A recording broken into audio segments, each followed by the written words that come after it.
বিশ্বের সবচেয়ে উঁচু লিফট, যাকে বলা হয় আউটডোর এলিভেটর।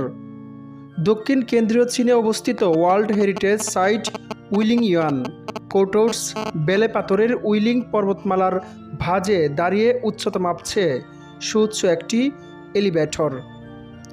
তবে কাচের দেয়াল পরিবেষ্টিত বেইলং এলিভেটরটি পাহাড়চূড়ায় চড়ার জন্য নয়।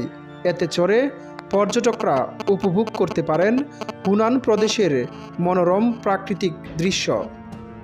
100 ড্রাগন এলিভেটর নামে পরিচিত বেইলং এলিভেটরটি উচ্চতায় 1070 ফুট।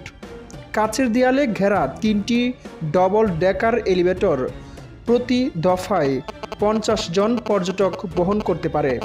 ঘন্টায় বেইলং এলিভেটর উঠানামা করে প্রায় 1400 জন মানুষ নিয়ে। নিচে থেকে সর্বোচ্চ সীমায় পৌঁছাতে এর সময় লাগে 1.5 মিনিটের মতো।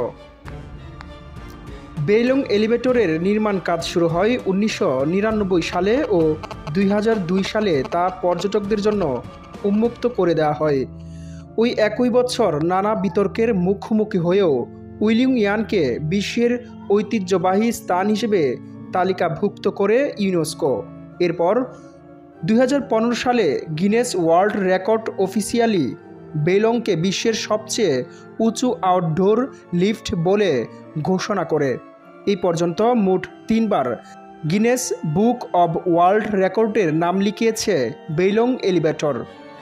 বর্তমানে এটি বিশ্বের সবচেয়ে উঁচু ফুল এক্সপোজার আউটডোর এলিভেটর, সবচেয়ে উঁচু ডবল ডেক সাইটসিং এলিভেটর ও সবচেয়ে উঁচু, সবচেয়ে বেশি ধারণ ক্ষমতা সম্পন্ন ও দ্রুততম প্যাসেঞ্জার ট্রাফিক এলিভেটর হিসেবে খ্যাত।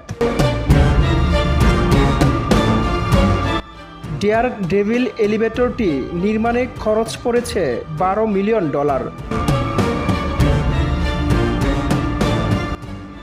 প্রতি বছর বেইলংয়ে চড়ে দুঃসাহসিক পরিদর্শনে অংশ নেয় প্রায় 5 মিলিয়ন পর্যটক।